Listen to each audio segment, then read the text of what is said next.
The great council chamber stretched across half a mile of polished crystal floor. Representatives from dozens of alien species sat in their designated areas, each group adapted to their homeworld's conditions. The air itself was carefully controlled, cooler for the ice-dwelling Kythera, warmer and more humid for the reptilian saurids, with special atmospheric pockets for the gas-breathing nebulans. Ambassador Zexathara of the Velkan hegemony adjusted his forearms as he reviewed the day's agenda. The Velkans had dominated galactic politics for over 3,000 years. Their massive star fleets and advanced weapons technology made them the unofficial military leaders of the council. Beside him, the crystalline architects hummed their discussions in harmonic frequencies that translated into the common tongue through neural implants. At the far end of the chamber, almost overlooked among the grand displays of alien power, sat the human delegation. Dr. Sarah Chen occupied a simple chair behind a basic metal desk. No exotic technology, no impressive physical adaptations, no obvious signs of advanced civilization. Just a middle-aged woman in a plain blue uniform, taking quiet notes on what appeared to be an ordinary tablet. Computer. The morning session began with trade disputes between the Mercantile Syndicate and the Korthani war clans. Voices rose as both sides argued over shipping routes through contested space. The architects offered their mathematical calculations to resolve the conflict. The Velkans suggested military escorts for trade convoys. Throughout it all, Dr. Chen remained silent, occasionally nodding but never speaking. Admiral Korthak, the scarred veteran who led the Korthani military, noticed this pattern. In 3 years of council meetings, the human representative had barely contributed to any major discussion. When directly addressed, she would offer polite responses and defer to Earth's peaceful policies. The Korthani had conquered dozens of star systems through superior military tactics. Yet these humans seemed completely uninterested in expansion or conflict. During the lunch break, several ambassadors gathered in the diplomatic lounge. The room buzzed with conversations in multiple languages and communication methods. The nebulans flickered their bioluminescent patterns, while the insectoid hive speakers clicked rapidly among themselves. I still don't understand why we granted full council membership to the humans, Zexathara said, his translator device converting his rapid clicks into standard galactic. They control what 5-star systems? The smallest territory of any council member. Architect Prime resonated thoughtfully. Their faster-than-light technology was impressive when they first made contact. Achieving space travel independently showed promise. That was 25 years ago, Admiral Korthak growled. Since then, they've done nothing remarkable. No military expansion, no technological breakthroughs shared with the Council, no territorial disputes with neighbors. They're barely more advanced than when we first met them. Dr. Chen entered the lounge quietly, moving toward the beverage dispensers. The conversation didn't stop, but several ambassadors glanced in her direction. She seemed completely unaware of their discussion, focused on preparing what appeared to be a simple cup of coffee. Human custom that had puzzled other species since first contact. Perhaps that's their strength, suggested Veltar, from the peaceful collective. His species had evolved from herd animals and valued harmony above all else. Not every civilization needs to be aggressive or expansionist, Admiral Korthak snorted. In this galaxy, peaceful species don't survive long. The Devourers proved that when they wiped out the Gentle Ones last century. The humans are lucky they're in such an isolated region of space. The afternoon session focused on defense preparations. Reports from the Outer Rim told troubling stories. Deep space monitoring stations had detected unusual energy signatures beyond the galactic edge. Long-range probes sent to investigate had simply vanished without transmitting any data back. Commander Theiss of the Deep Space Patrol presented her findings to the Council. We're dealing with something completely unknown. The energy readings don't match any known stellar phenomena or technological signatures in our databases. The holographic display showed the galaxy's edge, with red markers indicating the lost probe positions.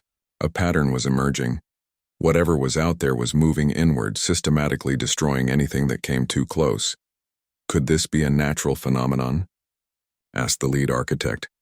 Perhaps a previously unknown type of stellar collapse or exotic matter interaction. Commander Theiss shook her head. The movement patterns are too organized. This appears to be artificial in origin, and it's heading toward inhabited space. A chill settled over the chamber. The galaxy had seen many wars between member species, but those conflicts followed understandable patterns. Political disputes, resource competition, territorial expansion. These were familiar challenges with known solutions. This felt different.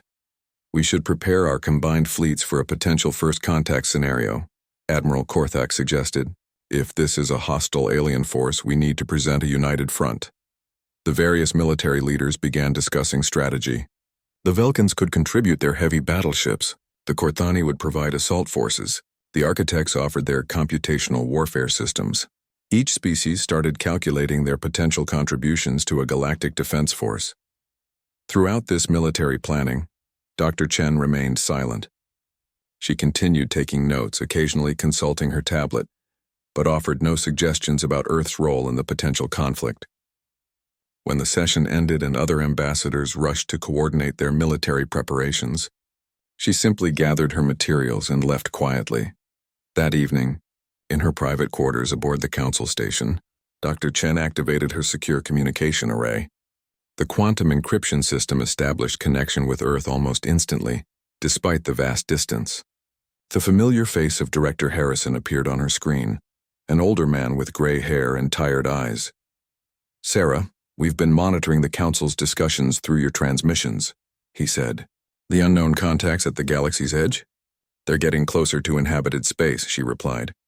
"The Council is preparing for first contact, but they're treating this as a potential military threat rather than a scientific opportunity." Director Harrison was quiet for a moment. "Our deep space monitoring network detected those same energy signatures 6 months ago. We've been tracking the pattern, and it's not first contact, Sarah. Our analysis suggests this is something we've been preparing for since the early warning systems went online.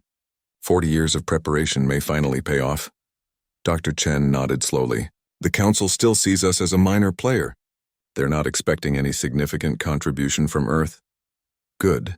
That gives us more time to complete the final preparations. How much longer can you maintain the current diplomatic position?" "As long as necessary. They've become comfortable with humanity being the quiet species in the corner. No one expects us to suddenly become militarily significant." Director Harrison smiled grimly. "They're about to learn something about human nature that we prefer to keep private until absolutely necessary." The communication ended, leaving Dr. Chen alone with her thoughts. Outside her window, the council station continued its slow rotation, displaying the beauty of local space. Thousands of ships from dozens of species moved in carefully regulated traffic patterns. It was a testament to galactic cooperation and peaceful coexistence. Soon, that peace would be tested in ways the galaxy had never experienced. And when that test came, humanity would finally reveal what they had been building in the quiet corners of their isolated star systems. Dr. Chen returned to her diplomatic notes, maintaining the careful facade that had served Earth's interests for over 2 decades. The galaxy thought they understood humanity. They were about to discover how wrong they had been. The emergency alarm echoed through the council station at 0347 Standard Galactic Time. Red lights flashed in every corridor as representatives scrambled from their sleeping quarters toward the emergency assembly hall. Ambassador Zexthara rushed through the corridors, his forearms struggling to fasten his ceremonial robes while accessing urgent data feeds on his personal communicator. The news was worse than anyone had imagined. The unknown contacts from the galaxy's edge had finally revealed themselves, and they were nothing like the theoretical first contact scenarios the Council had prepared for. Deep space monitoring stations along the outer rim transmitted horrifying images before going silent one by one. Commander Thys stood at the central holographic display, her usually calm demeanor replaced by barely controlled panic. The three-dimensional map of the galaxy showed a spreading wave of destruction moving inward from multiple points. Red zones marked star systems that had gone completely dark. No communications, no energy signatures, nothing but empty space where thriving civilizations had existed just days before. The outer colonies were hit first, she reported to the hastily assembled council members. 12 star systems completely dark.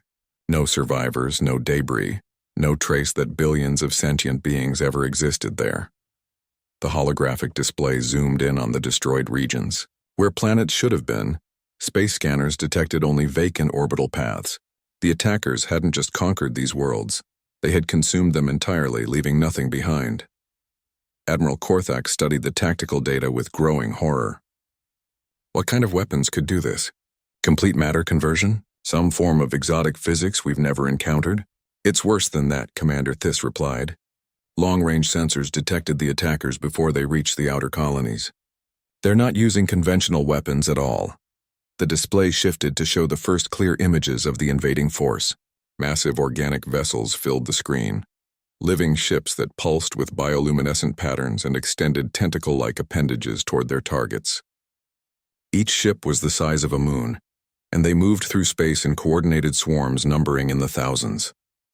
Biological warfare on an interstellar scale, whispered the lead architect, her harmonic voice trembling with disbelief.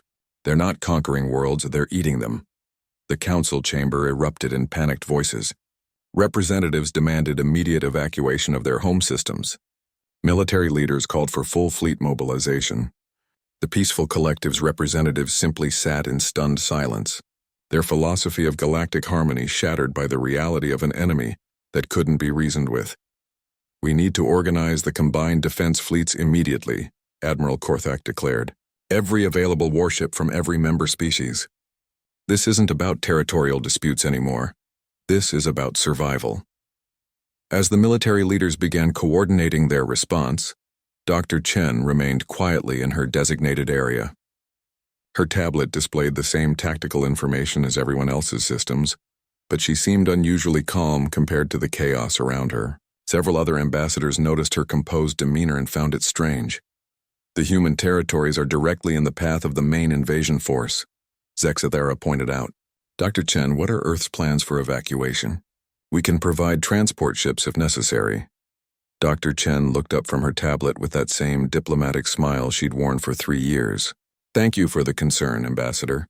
Earth is implementing our emergency protocols. Protocols? Admiral Korthak turned toward her. You have protocols for this kind of threat? Every responsible government prepares for various contingencies, she replied calmly. We've run scenarios for potential hostile contact since achieving space travel. The explanation seemed reasonable, but something about her tone bothered the military commander. Most species were panicking at the unprecedented nature of the threat. The humans seemed almost prepared. The tactical display updated with new information from deep space reconnaissance.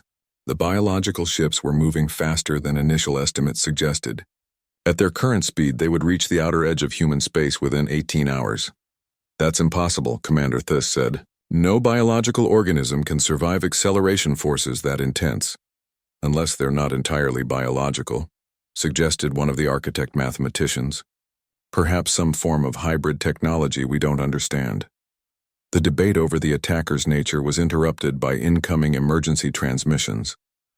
The few survivors from the attacked colonies were sending final messages before their communication arrays failed. The recordings showed scenes of horror, bioships releasing clouds of smaller organisms that swarmed over planetary surfaces, consuming everything from vegetation to manufactured structures to the inhabitants themselves. They're not just destroying civilizations, Dr. Chen observed quietly. They're harvesting them. The biological matter, the technological resources, even the knowledge stored in computer systems, everything gets absorbed into their collective. Several ambassadors turned toward her. How can you know their intentions from these limited recordings? Zexathera asked. Pattern analysis, she replied. The consumption appears systematic rather than random. They're learning from each encounter, adapting their tactics based on what they absorb. Admiral Korthak frowned. You're describing them like some kind of hive mind intelligence. That would be consistent with the coordinated movement patterns we've observed. Dr. Chen agreed. The conversation was interrupted by another urgent update. Long-range sensors had detected the main invasion force approaching human space. The numbers were staggering. Not thousands of bioships, but hundreds of thousands, moving in perfect formation toward Earth and the surrounding colonies. We need to evacuate the entire human population immediately, Zexathera declared. My people can provide transport for several million civilians. Other species will need to contribute additional ships. The Korthani fleet can escort the evacuation convoys, Admiral Korthak added. We've faced impossible odds before. The architects can calculate optimal evacuation routes and resource allocation, offered the lead mathematician. Dr. Chen listened to these generous offers with apparent appreciation, but something in her expression suggested she found them unnecessary. The Council's concern for human welfare is deeply appreciated, she said. However, evacuation may not be required. The chamber fell silent. Every other species was preparing for the largest refugee crisis in galactic history, and the humans were declining assistance. Dr. Chen, Commander Thys said carefully, the force heading toward your territory could sterilize entire star systems. No planetary defense system we know of could withstand that level of assault. Understood, Dr. Chen replied. Earth's leadership is confident in our defensive preparations. What defensive preparations? Admiral Korthak demanded. Your military assessment classified human forces as barely adequate for local system defense. Dr. Chen's smile never wavered. Military assessments can sometimes be incomplete. Before anyone could respond, her personal communicator chimed softly. She glanced at it briefly, then stood and gathered her materials. If you'll excuse me, I need to transmit an update to Earth. The invasion force will reach our outer monitoring stations within the next few hours. As she walked toward the exit, Zexathera called after her. Dr. Chen, are you certain your government understands the magnitude of this threat? She paused at the doorway and turned back. Ambassador, I can assure you that Earth has been preparing for this exact scenario for a very long time. After she left, the remaining council members sat in uncomfortable silence. Something about the human representative's confidence didn't match the desperate situation her species was facing. She seemed almost eager for this confrontation, observed the peaceful collective's representative. Impossible, Admiral Korthak replied. No rational species would welcome an encounter with force this overwhelming.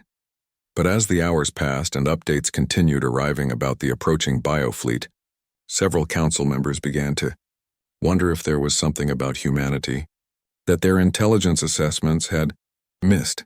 The first contact with the invasion force was scheduled to occur in human space within 12 hours. The galaxy was about to witness either the complete destruction of Earth's civilization or discover that the quiet species from the Sol system had been hiding something extraordinary. The council chamber had been converted into an emergency command center. Dozens of displays showed real-time data from the approaching biofleet as it entered the outer edge of human space. Admiral Korthak stood before the main tactical screen, his scarred face grim as he watched what appeared to be humanity's final hours.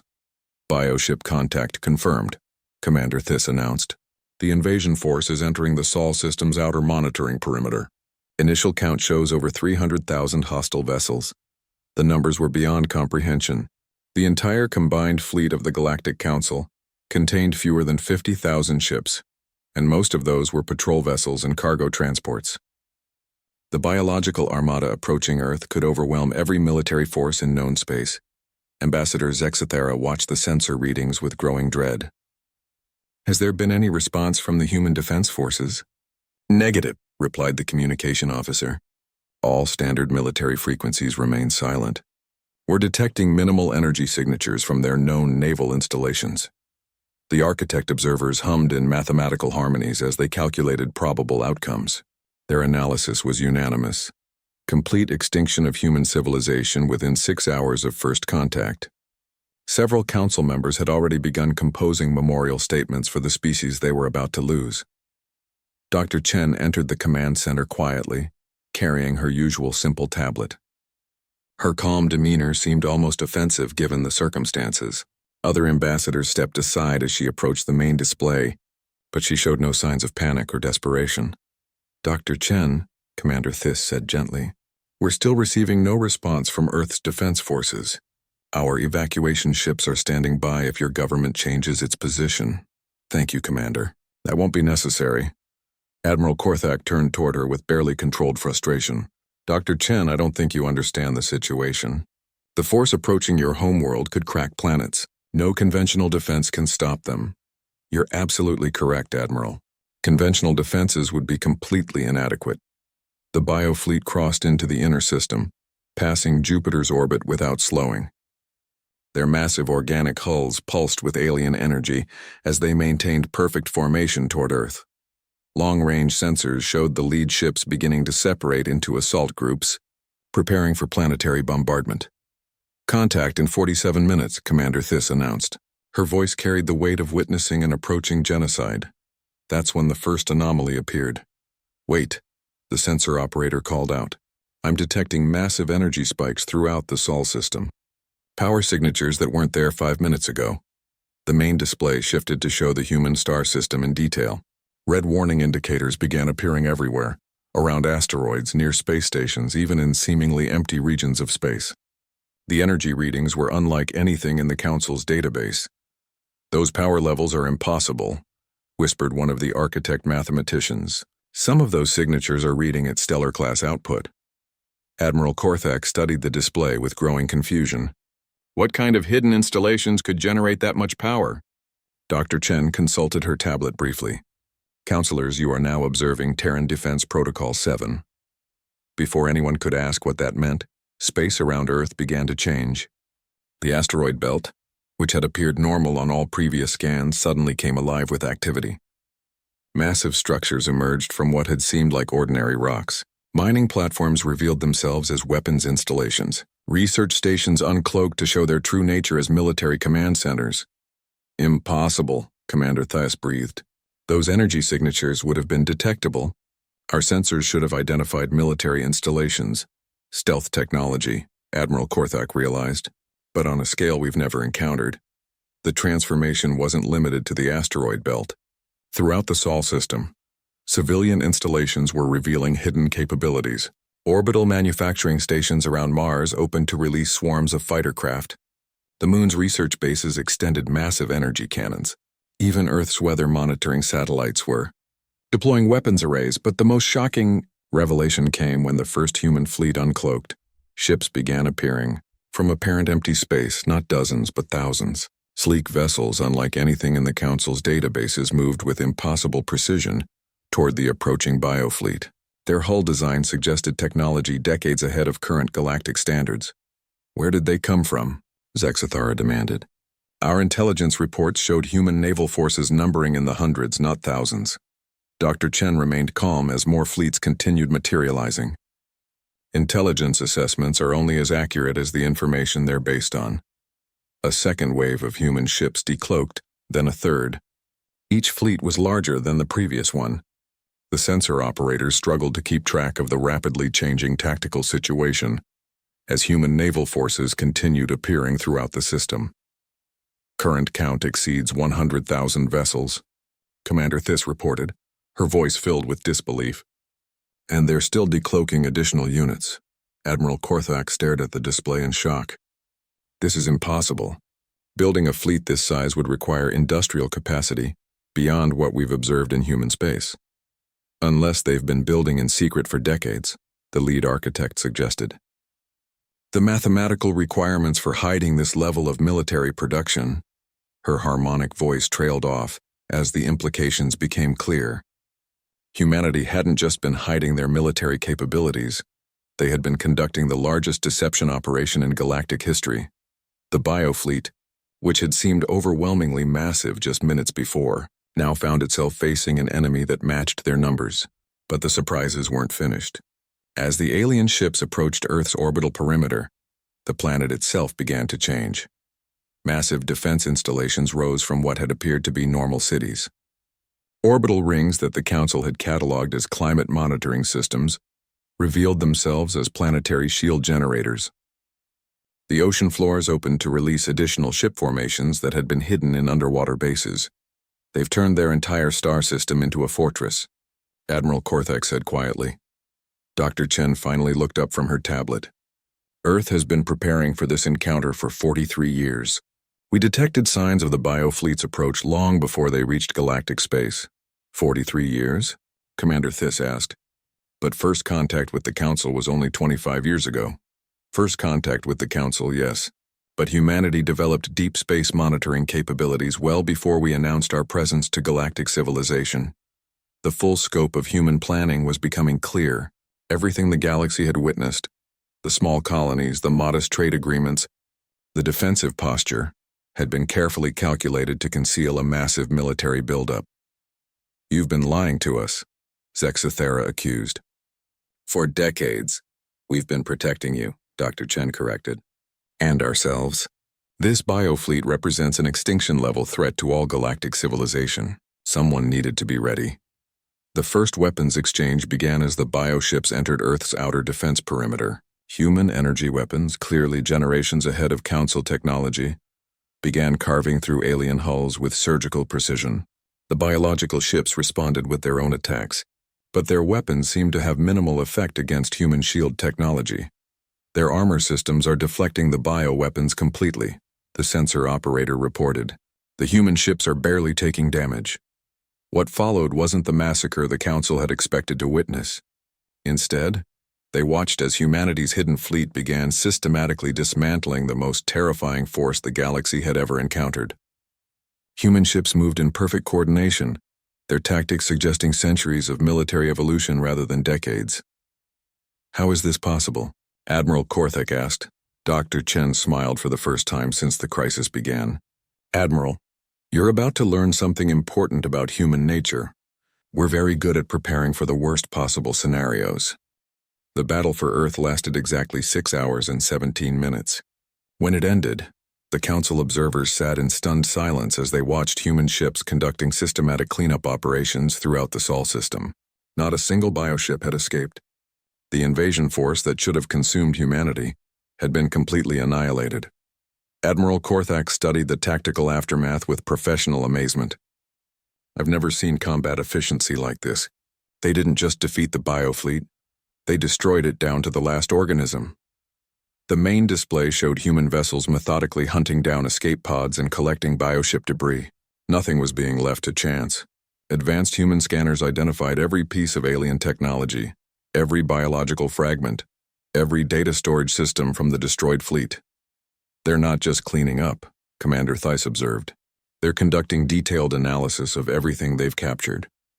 This is intelligence gathering on an industrial scale. Dr. Chen approached the central command area, her tablet now displaying information she had kept hidden throughout the crisis. The biofleet's destruction was necessary, but it was only the first step. The real threat lies at the source. Source? Zexthera asked. You mean there are more of these creatures? Many more, Dr. Chen confirmed. This invasion force was just the advanced scouts. Our deep space monitoring has tracked the main bioswarm for over a decade. It's currently positioned at the galaxy's edge, consuming resources and preparing for full-scale invasion. The Council chamber fell silent. The force they had just witnessed destroyed was only a small part of a larger threat. The implications were terrifying. How large is the main swarm? Admiral Korthak asked quietly. Dr. Chen consulted her tablet.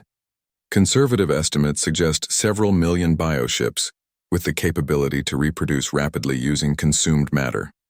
If they reach the galactic core, every inhabited world will be consumed within months.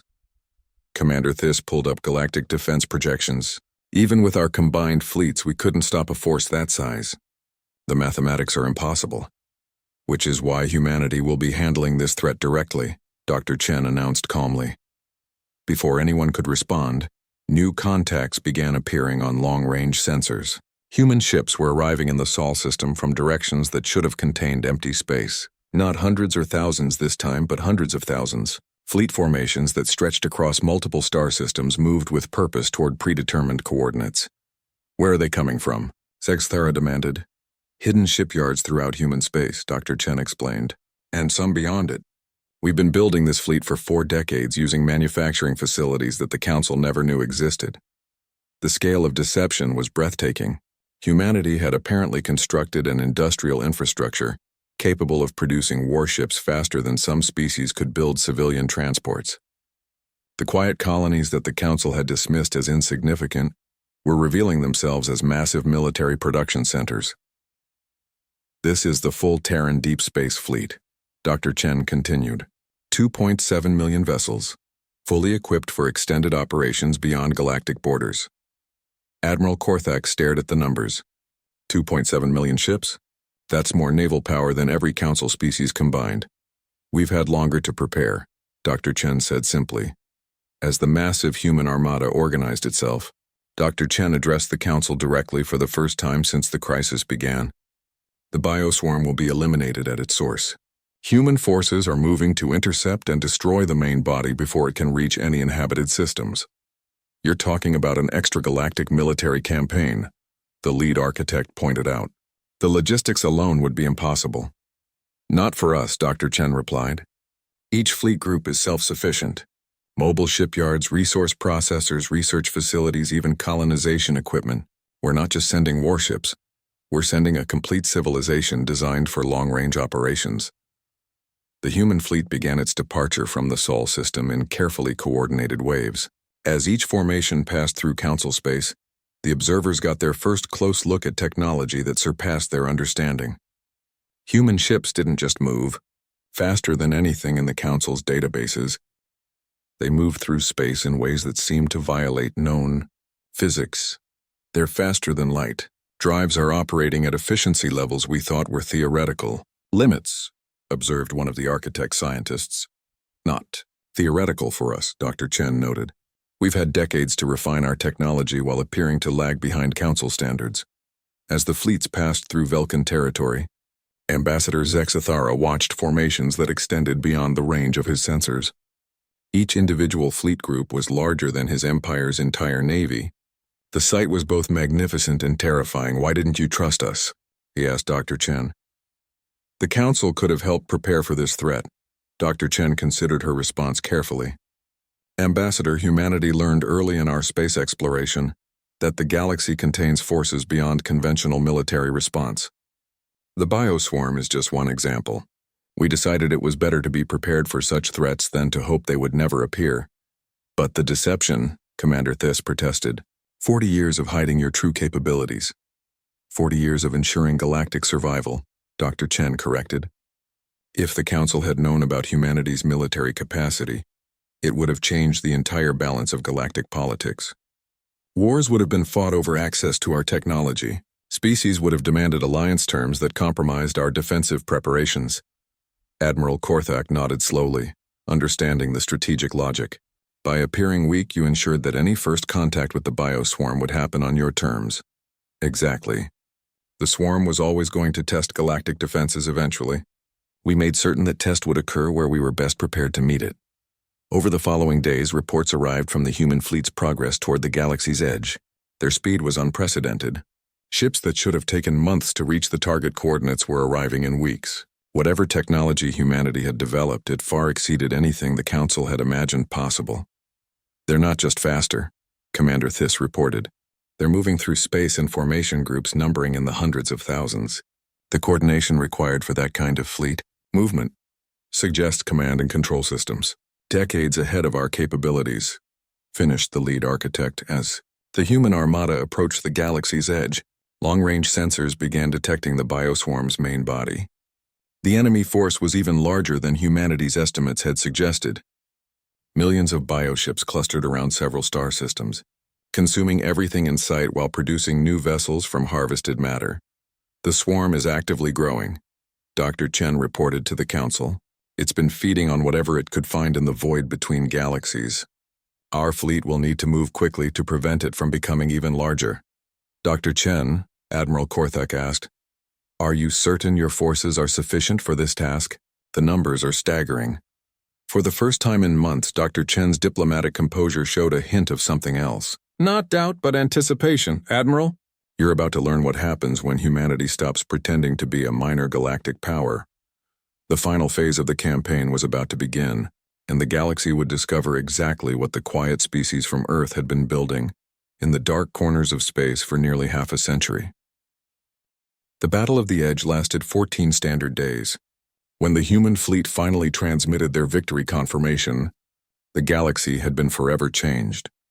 Dr. Chen stood before the full Galactic Council, no longer the quiet observer who had sat silently for 3 years. Her entire demeanor had shifted from diplomatic deference to quiet authority. The bioswarm has been completely eliminated, she announced. All hostile vessels destroyed, their production facilities dismantled, and their technological adaptation prevented from spreading to other regions of space. The council chamber remained silent as representatives processed this news. The extinction-level threat that had terrified every species in the galaxy had been erased by humanity alone. Not contained, not driven off, but utterly destroyed. Admiral Korthak was the first to find his voice. Complete elimination? The sensor reading suggested millions of bioships. Confirmed, Dr. Chen replied.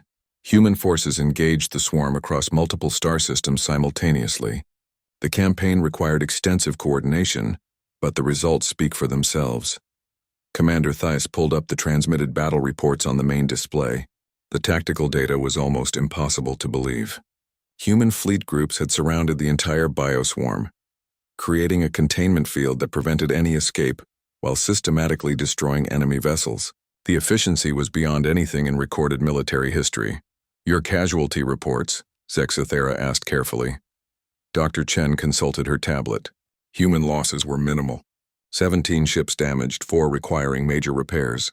No vessels lost. The numbers were absurd. Humanity had eliminated a force that could have consumed the entire galaxy, while suffering losses that barely qualified as casualties in normal military terminology. How is that possible? Demanded the lead architect. The mathematical probability of such low losses against a superior force approaches 0. Not superior, Dr. Chen corrected. The bioswarm was dangerous because of its ability to consume and adapt. Once we prevented that adaptation and cut off their resource supply, they became manageable targets. But the military victory was only the beginning. As human ships returned from the galactic edge, they brought with them technological advances that revolutionized everything the Council thought they knew about science and engineering.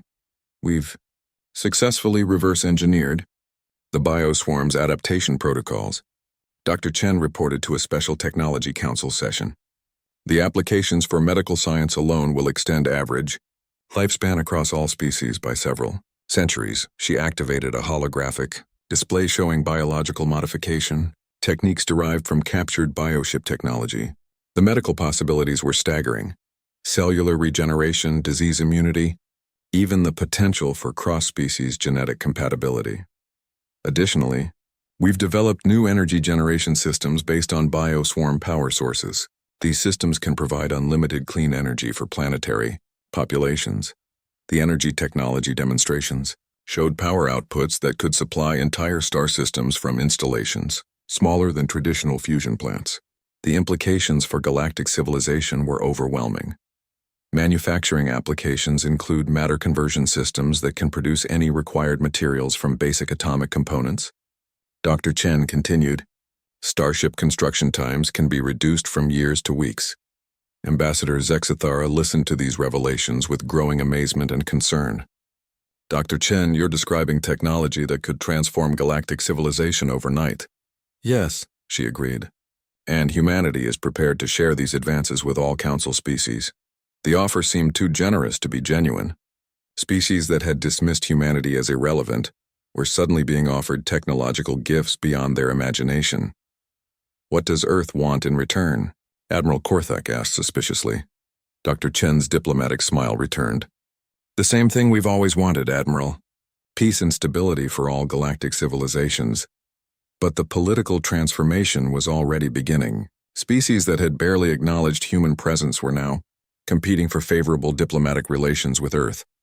Trade agreements were being rewritten to accommodate humanity's suddenly revealed economic capacity. Military alliances were restructured around Earth's position as the galaxy's dominant protective force. The Velkan hegemony, which had controlled galactic military policy for millennia, quietly restructured their expansion plans. Their fleets, once the most powerful in known space, were now clearly inadequate compared to human capability. Zexathara found himself requesting meetings with Dr. Chen rather than issuing demands. The Korthani war clans, whose martial culture had defined them for centuries, began requesting training exchanges with human military academies. Admiral Korthak personally submitted applications for Korthani officers to serve aboard human vessels. Even the ancient architects, who had witnessed the rise and fall of dozens of galactic civilizations, spoke of humanity with something approaching reverence. Their mathematical models for galactic development had to be completely revised to account for human capabilities. The paradigm shift is unprecedented, the lead architect reported to her collective. Humanity has achieved technological advancement, rates that exceed our theoretical limits by several orders of magnitude. Dr. Chen established a new diplomatic protocol that reflected humanity's changed status. No longer did she sit quietly in council sessions, When she spoke, the entire chamber listened carefully. When she made suggestions, other species implemented them quickly. When she expressed concerns, those concerns became council priorities. The transition wasn't entirely smooth. Some species attempted to maintain their previous attitudes toward humanity, treating Earth as just another council member, despite overwhelming evidence to the contrary. These attempts failed quickly when it became clear that humanity now controlled enough military and economic power to reshape galactic politics unilaterally. "We prefer cooperation," Dr. Chen explained to a private gathering of major ambassadors. "But cooperation requires mutual respect and genuine commitment to galactic stability." The message was clear. Humanity would work with existing galactic institutions as long as those institutions worked effectively. If they didn't, humanity had demonstrated the capacity to solve problems independently. A new galactic order emerged organically around Earth's position as the dominant civilization. Trade flowed along routes that humanity approved. Military conflicts were resolved through mediation that humanity supervised. Scientific research advanced through collaboration with human institutions. The transformation was completed when the Council formally recognized Earth as the primary guarantor of galactic security. The title had never existed before, but it accurately described humanity's new role. When threats arose, other species looked to human forces for resolution. When disputes erupted, they sought human mediation. Dr. Chen accepted these responsibilities with the same calm demeanor she had always displayed.